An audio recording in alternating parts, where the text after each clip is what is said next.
الله الرحمن الرحيم الحمد لله وكفى وسلام على عباده الذين اصطفى أما بعد فأعوذ بالله من الشيطان الرجيم بسم الله الرحمن الرحيم وقيل للذين اتقوا ماذا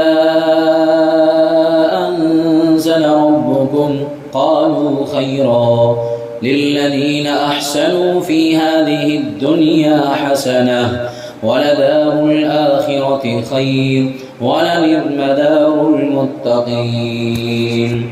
جنات عدن يدخلونها تجري من تحتها الأنهار لهم فيها ما يشاءون كذلك يجزي الله المتقين الذين تتوفاهم الملائكة طيبين يقولون سلام عليكم ادخلوا الجنة بما كنتم تعملون صدق الله العظيم. معزز حاضرین، ماقبل کی آیات میں برے لوگوں کے احوال اور پھر ان کا انجام ذکر کیا گیا تھا. گمراہ یعنی ایسے باطل لوگ کہ جو گمراہی پر تھے، ان لوگوں کے احوال ذکر کیے گئے اور پھر اس کے بعد ان کا انجام ذکر کیا گیا. آج کی آیات جو میں نے تلاوت کی ہے سورہ نحل کی آیتیں ہیں. ان آیات میں اللہ تبارک و تعالی اچھے لوگوں کے انجام، ان کے احوال اور نیکوکار لوگوں کے انجام کو اللہ تبارک و تعالی ذکر فرماتے ہیں.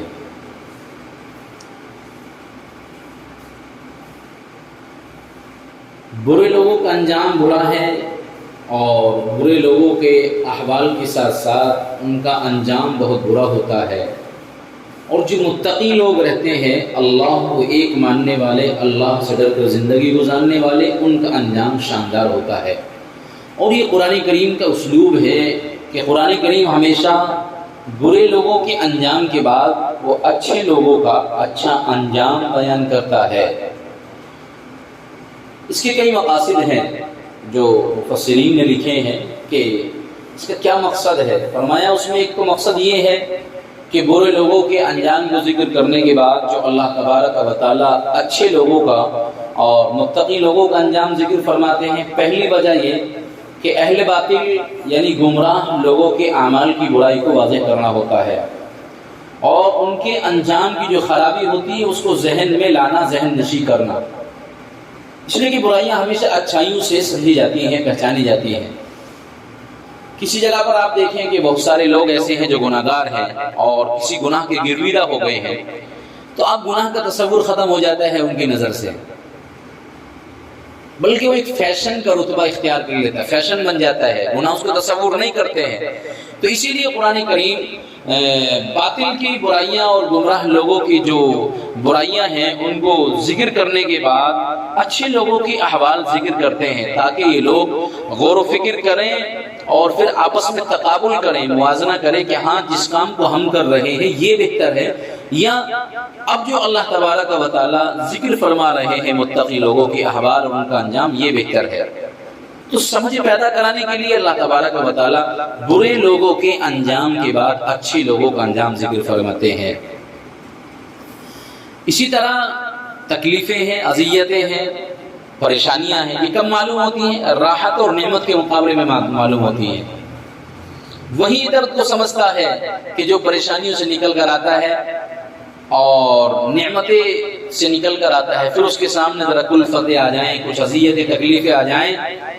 تو اب اس کا من ٹوٹتا ہے، اب وہ پریشان سا نظر ہوتا ہے، پریشان سا نظر آنے لگتا ہے، اس کی شدت کو خوب محسوس کرتا ہے. تو متقیوں کے انجام کو اللہ تبارک و تعالی اسی لیے ذکر فرماتا ہے، بیان کرتا ہے کہ بات صرف اتنی نہیں ہے کہ اہل باطل کا یہ انجام ہوگا، اور گمراہ لوگوں کا یہ انجام ہوگا، بلکہ بات پوری یوں ہو جاتی ہے، یوں کہا جاتا ہے کہ یہ جو شاندار انجام ہونے والا ہے متقی لوگوں کا، اس سے محروم ہو کر ان گناہگاروں کا، ان گمراہ کا، باطل لوگوں کا انجام یہ ہوگا۔ دوسری وجہ مفسرین یوں لکھتے ہیں کہ جو اہل باطل ہیں، گمراہ لوگ ہیں، ان کو رحمت خداوندی کا امیدوار بنانا، اس لیے کہ جب ان کے سامنے اچھے لوگوں کا انجام ذکر کیا جائے گا، متقی لوگوں کا انجام ذکر کیا جائے گا، تو پھر وہ ذرا ہوش میں آئیں گے، کچھ سمجھیں گے، فکر کریں گے، غور و فکر کریں گے۔ اور پھر اس طرف بھی اشارہ ہے اچھے لوگوں کا انجام ذکر کرنے کے بعد کہ جو برے لوگوں کے انجام کو اللہ تبارک و تعالیٰ ذکر فرماتے ہیں، ان کا انجام وہ اسی وقت ہو سکتا ہے جبکہ ان کی روح اور ان کی موت ایسے حالات میں آئے، ان کی روح اس وقت نکالی جائے کہ وہ سرکشی پر ہو اور شرک میں مبتلا ہو، گناہوں میں، اور ایسے حالات میں، ایسی سرکشی میں، ظلم اور سرکشی کی حالت میں اگر ان کی روح قبض کی جاتی ہے تو پھر یقیناً ہے ان کا انجام بھی برا ہوگا۔ لیکن اگر کوئی اپنی موت سے پہلے سنور جائے، اپنے آپ کو سنوار لے، شکر و شرک و کفر سے توبہ کر لے، اور معصیت، نافرمانی، گناہ اور برائیوں سے ذرا کنارہ کشی اختیار کر لے اور اپنی زندگی اللہ کی مرضی کے مطابق گزارنے لگے، تو پھر ان کا وہ انجام ہرگز نہیں ہو سکتا جو پچھلی آیات میں اللہ نے ذکر فرمایا ہے، بلکہ ان کا انجام دوسرا ہوگا جو نہایت شاندار بہترین انجام ہوگا۔ اسی وجہ سے گزشتہ آیات میں تو جب اہل علم کا یہ مقولہ ذکر کیا گیا تھا، اللہ یوم محشر میں جب یوں کہیں گے آج تمہارے لیے رسوائی ہے، ذلت ہے باطل لوگوں کے لیے، تو اہل علم نے کیا کہا تھا کہ واقعتاً رسوائی یہ برے لوگوں کے لیے ہے، بدبخت کافروں کے لیے ہے۔ تو اللہ تبارک و تعالیٰ نے ایک قید لگائی تھی اور قید بڑھائی تھی، اور یوں کہا تھا کہ کافروں کے لیے اور گناہگار لوگوں کے لیے انجام اسی وقت برا ہوگا جبکہ ان کی روح قبض ایسے حالات میں ہو کہ وہ سرکشی میں مبتلا ہو اور وہ کفر و شرک میں مبتلا ہو، اور اگر فرشتوں کے ہاتھوں سے پہلے فرشتوں کی روح نکالنے سے پہلے وہ سنور گئے، حالات کو بہتر بنا لیا اور وہ ایک اللہ کو ماننے والے زندگی اچھی گزار کر گئے ہیں، پھر ان کی موت بھی اچھی آئے گی، ان کی روح بھی اچھی طریقے سے قبض کی جائے گی اور ان کا اعزاز و اکرام ان کا کیا جائے گا، پھر ان کا ایسا برا انجام نہیں ہو سکتا۔ یہ دو وجہ ہوئی۔ مفسرین نے ایک تیسری وجہ لکھی ہے کہ اہل باطل کو سنوارنے کی ترغیب دینا ہے، اہل باطل کو صحیح راستے پر لانے کی ترغیب دینا ہے۔ گویا کہ ان سے کہا جا رہا ہے اللہ کے بندو ذرا سوچو، دونوں زندگیوں کا موازنہ کرو، مقابلہ کرو کہ آخر بات کون سی بہتر ہے، سمجھو دونوں انجاموں کا فرق سمجھو، اپنے ہاتھوں سے اپنا نقصان مت کرو، بہتر زندگی اختیار کرو اور اچھے انجام کے حقدار بنو۔ جب انسان اچھی زندگی گزارے گا دنیا میں رہ کر کے تو انجام اس کا بہتر ہوگا۔ اب سمجھیے، وَقِيلَ لِلَّذِينَ اتَّقَوْا مَاذَا أَنزَلَ رَبُّكُمْ قَالُوا خَيْرًا لِلَّذِينَ أَحْسَنُوا فِي هَذِهِ الدُّنْيَا حَسَنَةٌ وَلَدَارُ الْآخِرَةِ خَيْرٌ وَلَنِعْمَ دَارُ الْمُتَّقِينَ۔ ترجمہ، اور جو لوگ شرک سے بچتے ہیں ان سے کہا جاتا ہے کہ تمہارے رب نے کیا چیز نازل فرمائی ہے، وہ کہتے ہیں کہ بڑی خیر نازل فرمائی ہے، جن لوگوں نے نیک کام کیے ان کے لیے اس دنیا میں بھلائی ہے اور عالم آخرت میں تو اور زیادہ بہتر ہے، اور واقعی وہ شرک سے بچنے والوں کا اچھا گھر ہے۔ اس آیت کے پس منظر کو سمجھیے کہ کیا اس آیت کا پس منظر ہے۔ مکہ شریف سے باہر کے لوگ جب آتے تھے اور وہ آنے کے بعد ذرا تحقیق کرتے تھے قرآن کے بارے میں، تو اگر ان کی ملاقات مشرکین سے ہو جاتی تو وہ یوں کہتے کچھ نہیں، بے سند باتیں ہیں، قصے اور کہانیاں ہیں، قرآن کچھ نہیں ہے، بے حقیقت ہے، ایسی چیزوں کی کوئی حقیقت نہیں ہوتی ہے، لہذا ان کے دل میں شکوک اور شبہات پیدا کر دیا کرتے تھے۔ بیچارے وہ بددیانتی لاتے اور شکوک و شبہات پیدا ہوئے اور واپس چلے جاتے تھے۔ یعنی بس اوقات ایسا ہوتا ہے کہ ان کی ملاقات نبی پاک علیہ السلام سے بھی نہیں ہوتی، اللہ کے نبی سے ملاقات کی بغیر ہی واپس چلے جاتے، ان کے دل خراب ہو گئے، ان کے دلوں میں شکوک شبہات ڈال دیے۔ لیکن اگر اتفاق سے مکہ شریف سے باہر سے آنے والے لوگوں کی ملاقات وہ ان سے ہو جائے جو پرہیزگار لوگ رہتے تھے اور اللہ کی لائی ہوئی تعلیمات پر عمل کرتے تھے، پھر اگر آنے کے بعد ایسے لوگوں سے یہ پوچھتے تھے کہ قرآن کریم کے بارے میں تمہارا کیا خیال ہے، کیا صحیح صورتحال ہے، ذرا آگاہ کیجیے، تو یہ متقی نیک لوگ ان کو صحیح صورتحال سے آگاہ کراتے تھے اور کہتے تھے، قرآن کی تعریف میں یوں کہتے تھے کہ واقعتاً اللہ کی کتاب اللہ کا کلام ہے اور اس کی حقدار بھی تھی اللہ کی کتاب۔ انہیں بتاتے ہیں اللہ تعالیٰ کا کلام ایک ایسا کلام ہے جو اللہ کی طرف سے اترا ہے، جس میں سر خیر و برکت ہے اور ہمیشہ اس کے اندر خیر ہی خیر ہے۔ تو صحیح بات سے ان کو سمجھاتے کرتے تھے۔ لہذا پرہیزگار یعنی ایسے نیک لوگ جو کفر سے، شرک سے، فسق سے، فجور سے، معصیت سے بچنے والے تھے، تو اللہ تبارک و تعالیٰ ارشاد فرماتے ہیں کہ دیکھیے اسی سوال کا جواب تو یہ باطل اور گمراہ لوگ یوں کہتے تھے کچھ نہیں ہے، یہ قرآن تو بے حقیقت ہے، اور نیک لوگ پرہیزگار لوگ یوں کہتے تھے کہ اچھا ہے، بہتر ہے، اس کو مانو گے تو زندگی سنورے گی۔ اسی کو اگلی آیت میں اللہ تبارک و تعالیٰ نے اس آیت کے ساتھ ساتھ ذکر کیا ہے۔ اور جو لوگ شرک سے بچتے ہیں ان سے کہا جاتا ہے کہ تمہارے رب نے کیا چیز نازل فرمائی ہے؟ وہ کہتے ہیں کہ بڑی خیر کی نازل فرمائی ہے، بڑی خیر نازل فرمائی ہے، جن لوگوں نے نیک کام کیے ان کے لیے اس دنیا میں بھی بھلائی ہے اور عالم آخرت تو اور زیادہ بہتر ہے، سمجھا دیا ان کو، اور واقعی وہ شرک سے بچنے والوں کا اچھا گھر ہے۔ جنات عدن يدخلونها تجری من تحتها الانہار لهم فیہا ما یشاءون۔ اب اللہ ذکر فرماتے ہیں کہ وہ اچھا گھر کیسا گھر ہے، نیکوکار لوگوں کا، متقی لوگوں کا گھر یقیناً کیسا ہوگا۔ اللہ فرماتے ہیں وہ گھر ہمیشہ رہنے کے باغ ہیں جن میں داخل ہوں گے، ان کے باغوں کے نیچے نہریں جاری ہوں گی، جس چیز کو ان کا جی چاہے گا وہاں ان کو ملے گی۔ اسی طرح اللہ تبارک و تعالی شرک سے بچنے والوں کا بدلہ دیا کرتے ہیں، اسی طرح کا بدلہ اللہ تعالیٰ سب شرک سے بچنے والوں کو دے گا۔ اور فرمایا الذین تتوفاہم الملائکۃ طیبین یقولون سلام علیکم ادخلوا الجنۃ بما کنتم تعملون، جن کی روح فرشتے اس حالت میں قبض کرتے ہیں کہ وہ پاک ہوتے ہیں اور کہے جاتے ہیں السلام علیکم، تم جنت میں چلے جانا اپنے اعمال کی وجہ سے۔ اب ذرا ان دو آیتیں پڑھیں کی تفصیل سمجھیں۔ آپ یہ بات تو پڑھ چکے ہیں، سن چکے ہیں کہ مشرکوں کی دنیا بھی برباد اور آخرت بھی برباد، لیکن نیککاروں کے لیے اس دنیا میں بھلائی ہے، آخرت میں تو اور زیادہ خوشحالی ہے۔ جن لوگوں نے بھلائی کی، اچھے اعمال کیے، اچھا عمل کیا، تو ایسے لوگوں کی دنیا بھی خوشگوار رہتی ہے اور آخرت میں تو ان کے لیے بہترین پھل ملے گا۔ اسی کو اللہ نے فرمایا کہ آخرت تو اور بہتر ہے۔ دوسری بات کہ پہلے جو انجام تو ان لوگوں کا تھا جو موت تک برائیوں میں سرگرم رہے ہیں، موت تک بھی اپنی سرکشی سے باز نہیں آئے، لیکن اگر کفر و شرک، فسق و فجور اور خدا کی نافرمانیوں سے باز آ گئے وہ لوگ تو ان کی موت آتی ہے، پھر ان کی روح ایمان و عمل کی برکت سے ایسی نہایت پاکیزہ ہو جاتی ہے کہ اللہ تبارک و تعالیٰ فرشتوں کو کہتا ہے آپ ان کو سلامتی کی دعا دیجئے۔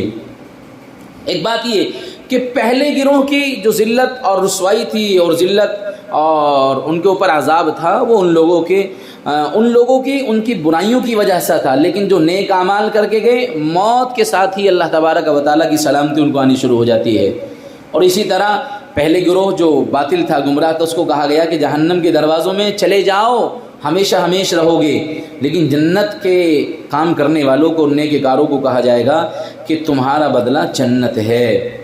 جنت یہ تمہارا بدلہ ہے، لہٰذا تمہارا کسی وجہ سے نہیں، کسی احسان میں نہیں اور کسی کے طفیل میں تمہیں جنت نہیں دی جا رہی، بلکہ صرف تمہارے حسن عمل، اچھا عمل اور تمہاری اطاعت کا پھل ہے، اطاعت کا ثمرہ ہے کہ دنیا میں خواہشات کو مٹایا اور اللہ کی مرضی کے مطابق زندگی گزاری، لہذا اس کا پھل تمہیں دیا جا رہا ہے۔ اور جو پہلے گروہ ہیں باطل اور گمراہ جو گروہ ہے، لہذا اس کی سزا بھی دائمی ہے اور نیککاروں کی جزا بھی ابدی ہے۔ دیکھیں دونوں کی ابدی ہے دائمی، لیکن انداز بیاں دیکھیے اللہ تبارک و تعالیٰ کا کیا خوب انداز ہے کہ ان کے لیے تو اللہ فرماتا خالدین فیہا، ہمیشہ ہمیشہ رہیں گے، ہمیشہ اس میں رہنا پڑے گا۔ جس طرح مجرم قید خانے میں ہوتا اور اس کو کہا جاتا ہے کہ تیری زندگی اسی میں گزرے گی، لیکن متقی کے لیے جنات عدن لائے اللہ تبارک و تعالیٰ فرمایا کہ ہمیں کہ بہشت یعنی جنت وہ دائمی قیام کے باغات ہیں، تمہارے لیے دائمی باغات ہیں، لہذا تا ابد اس میں خوش و خرم رہو گے، نعمتوں سے لطف اندوز ہوتے رہو گے۔ انداز بیاں الگ الگ ہے۔ اور فرمایا ایک بات یہ کہ گھمنڈ کرنے والوں کا انجام کے تعلق سے اللہ تبارک و تعالیٰ نے فرمایا تھا کہ بڑا ٹھکانہ جہنم تمہارے گھمنڈ کی وجہ سے، لیکن تقوی کی راہ پر چلنے والے متقیوں کے لیے اللہ تبارک و تعالیٰ فرمائے، ارشاد فرماتے ہیں جنت ان کا کیا ہی اچھا ٹھکانہ ہے۔ اور اسی طرح متقیوں کے انجام یعنی جنت کی سب سے بڑی خوبی یہ ہے کہ جنتی وہاں جو کچھ چاہے گا انہیں مل جائے گا، ان کی مرضی کے مطابق، پسند کے مطابق ملے گا، ہر تمنا، ہر آرزو ان کی اللہ تبارک و تعالیٰ پوری فرمائیں گے، چاہت پوری فرمائیں گے۔ اس کا اندازہ آپ لگا سکتے ہیں، حدیث شریف میں اللہ کے نبی علیہ الصلوۃ والسلام نے فرمایا کہ اگر کوئی جنت میں کسی کے دل میں یہ تمنا پیدا ہوگی کہ میں سواری کروں، تو پیارے نبی آقا جناب رسول اللہ صلی اللہ علیہ وسلم نے فرمایا کہ اللہ کی طرف سے اس کے لیے ایک گھوڑے کا انتظام کیا جائے گا، اڑن گھوڑا ہوگا، مہیا کر دیا جائے گا اس کے لیے، اور اس کے اوپر سوار ہو کر سواری کرے گا اور سیر کرے گا۔ اگر کوئی آدمی کسان ہے، اس کی طبیعت نہیں چاہتی ہے، طبیعت نہیں کر رہی ہے، چونکہ کسان جو عادی ہوتا ہے کھیتی باڑی کا، اس کی طبیعت میں جو ہے ایک سکون اسی وقت میسر ہوتا ہے جب وہ کھیتی باڑی کرتا ہے، اس کو میسر نہیں ہوتا ہے، سکون حاصل نہیں ہوتا ہے۔ اگر جنت میں جانے کے بعد بھی یہ کیفیت اس کی ہو گئی کہ اس کو کھیتی کرنے کے لیے طبیعت چاہتی ہے، کسان ہے، اپنی زندگی میں کھیتی کر کے آیا ہے، طبیعت چاہ رہی کھیتی کرنے کے لیے، تو عزیز دوستو یہ تمنا بھی پوری کی جائے گی۔ اللہ تبارک و تعالیٰ کے پیارے اور ہمارے اور آپ کے سچے آقا جناب رسول اللہ صلی اللہ علیہ وسلم نے ارشاد فرمایا کہ پل بھر میں اللہ فصل تیار کر دے گا اور پھر اس کو کھیتی کرنے کے لیے کہا جائے گا، لہٰذا اس میں کھیتی بھی کرے گا۔ تو مختصراً یہ ہے کہ جو دل چاہے گا جنت میں اللہ تبارک و تعالیٰ سب کو پورا کر دے گا۔ اور یاد رکھیے جنت کی دوسری خوبی ایک یہ بھی ہے کہ اس کے باغات ہمیشہ سرسبز و شاداب رہیں گے، ہرے بھرے رہیں گے، اور ان کے نیچے نہریں جاری رہیں گی، اور وہاں تو خزاں کا نام و نشان بھی نہیں، ہمیشہ سدا بہار ہے۔ یہ جنتیوں کی صفات ہے۔ یہ ان آیتوں کی تفصیل وار میں نے چند باتیں آپ حضرات کے سامنے رکھی ہیں۔ اللہ تبارک و تعالی عمل کی توفیق عطا فرمائے، اللہ گمراہی سے ہم سب کی حفاظت فرمائے، اللہ جنت میں جانے کے ہم سب کے فیصلے فرمائے۔ وما علینا الا البلاغ۔